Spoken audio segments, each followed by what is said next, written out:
নমস্কাৰ আপোনালোক সকলোকে প্ৰফুল্ল অসম ইউটিউব চেনেললৈ স্বাগতম আছোঁ।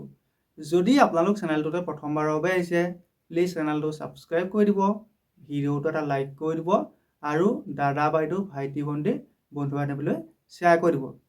আজি এইটো ভিডিঅ'ত আপোনালোকক জনাম যে অসম বন বিভাগৰ যি forest guard, AFPF, game watcher, driver আৰু ড্ৰাইভাৰ কনষ্টল পদ আছে, তাৰ যিটো লিখিত পৰীক্ষা হয়, সেই লিখিত পৰীক্ষাটোৰ বাবে কি কি কিতাপ পঢ়িব লাগে এই ভিডিঅ'টোত আপোনাক ভালদৰে বুজাই দিম, গতিকে ভিডিঅ'টো শেষলৈকে চাই থাকিব।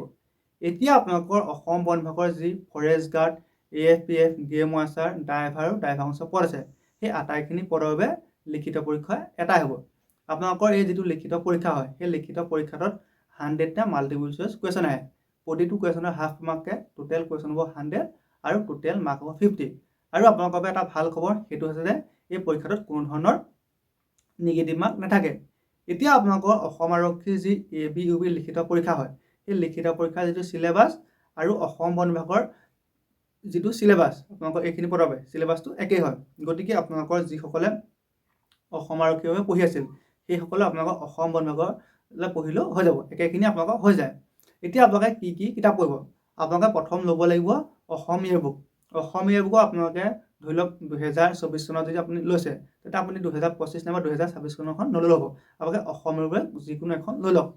তাৰ পৰা আপোনালোকে ল'ব ক্লাছ 7, 8, 9, 10 আপোনালোকৰ যিখন ছ'চিয়েল চায়েন্স বুক আছে, সেই কিতাপকেইখন আপোনালোকে ল'ব। আপোনালোকৰ ওচৰৰ কোনোবা ভাইটি নাইবা ভণ্টিৰ পৰা সেই কিতাপখন কালেক্ট কৰক, নাইবা আপুনি যিখন স্কুলত পঢ়ি আছে সেই স্কুলখনত গৈ পেলাই কওক আৰু কিতাপখন লৈ আহক। আকৌ সেই কিতাপখনৰ পৰা বহুত কুৱেশ্যন আহে।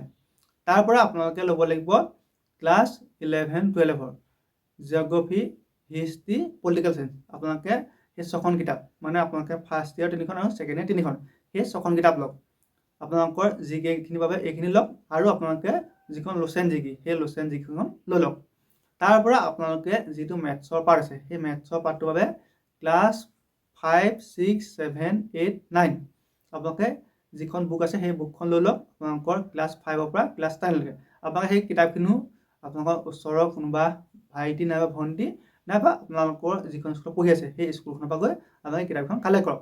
যদিহে আপুনি মেথছত অলপ চোকা, তেন্তে আপুনি ক্লাছ 6ৰ পৰা ষ্টাৰ্ট কৰিলেও হৈ যাব। যদিহে আপুনি মেথছত অলপ দুৰ্বল, তেন্তে আপুনি ক্লাছ 5ৰ পৰা ষ্টাৰ্ট কৰক। আৰু ক্লাছ 9ৰ মেথছতকৈ তাৰ ওপৰ লেভেলৰ মেথছ নাহে। গতিকে আপোনালোকে মেথছৰ পাৰ্টটো ভালদৰে চাব, যিহেতু মেথছৰ পাৰ্টটোৰ পৰা মিনিমাম 15ৰ পৰা 20টা কুৱেশ্যন আহে। আৰু আপোনালোকৰ বেছিকৈ আহে 7, 8ৰ যিখিনি মেথছ আছে, সেইখিনি আপোনালোকৰ বেছিকৈ আহে। গতিকে আপোনালোকে ক্লাছ 7, 8ৰ যিখিনি মেথছ, সেইখিনি ভালদৰে চাওক। তাৰ পৰা আপোনালোকে ইংলিছৰ পাৰ্টটোৰ বাবে ইংলিছ যিখন গ্ৰামাৰ আছে, সেই গ্ৰামাৰখন ভালদৰে চাই হৈ যাব।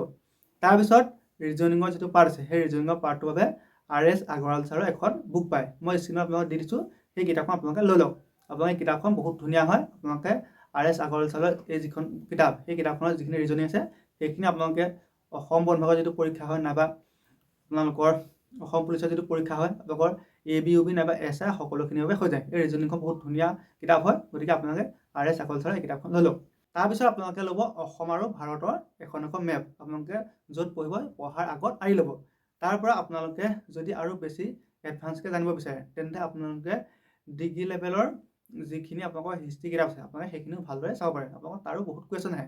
আৰু আপোনালোকে ৰেগুলাৰ আপোনালোকৰ যিখিনি কাৰেণ্ট এফেয়াৰ্ছ আছে, সেইখিনি লিখি যাওক। আপোনালোকে বাতৰি পঢ়ক, নাইবা আপোনালোকৰ ধৰি লওক নিউজ চিউজবোৰ আপোনালোকে চাব ভালদৰে, যিখিনি কাৰেণ্ট এফেয়াৰ্ছ সেইখিনি লিখি যাব। আৰু এতিয়া মোক বহুতে সোধে যে অসম ইয়েৰবুকখন পঢ়োঁতে কেনেকৈ পঢ়িব লাগে। প্ৰথমতে আপোনালোকে অসম ইয়েৰবুকখন প্ৰথমৰ পৰা শেষলৈকে পঢ়িব আৰু আপোনালোকে ডাঙৰ এখন বহি লৈ ল'ব। সেই বহীখনত আপোনালোকে যিখিনি ইম্পৰ্টেণ্ট বুলি ভাবে সেইখিনি ভালদৰে লিখি যাব। অসম ইয়েৰবুকৰ কোনোটো পাৰ্টেই নাযাব, আপোনালোকে প্ৰথমৰ পৰা শেষলৈ গোটেইখিনি ভালদৰে পঢ়ক।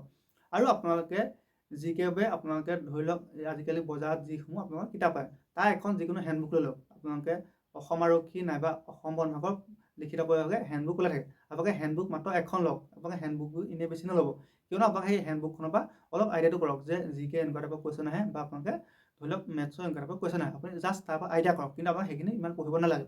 আপোনালোকে হেণ্ডবুক এখন লৈ লওক আৰু আপোনালোকে এইখিনি কিতাপ যদি ভালদৰে পঢ়ে, আপোনালোকৰ অসম বন বিভাগ নাইবা অসম আৰক্ষী যিটো লিখিত পৰীক্ষা, পৰীক্ষাটো ধুনীয়াকৈ পাছ কৰিব পাৰিব। আপোনালোকে জিকে পাৰ্টৰ বাবে অসম ইয়েৰবুকখন, লগতে ক্লাছ 6ৰ পৰা ক্লাছ 10লৈকে যিখন ছ'চিয়েল চায়েন্সৰ বুক আছে, সেইখন ভালদৰে পঢ়ক। আপোনালোকৰ তাত বহুতখিনি ইম্পৰ্টেণ্ট পইণ্ট থাকে, আপোনালোকৰ সেই তাৰ পৰা বেছি কুৱেশ্যন আহে। গতিকে আৰু যদি আপোনালোক কিবা জানিব লগা আছে, ধৰি লওক আৰু কিবা কিতাপ কিনিব লগা, নাইবা আপোনালোকৰ কেনেকুৱা ধৰণৰ কুৱেশ্যন আহিব, সেইটো যদি জানিব বিচাৰে, তেন্তে মোৰ যিটো ইনষ্টাগ্ৰাম আইডি প্ৰফুল্ল অসম তাত গৈ মেছেজ কৰিব, নাইবা ভিডিঅ'ত কমেণ্ট কৰিব, আপোনাক ভালদৰে বুজাই দিম। ধন্যবাদ।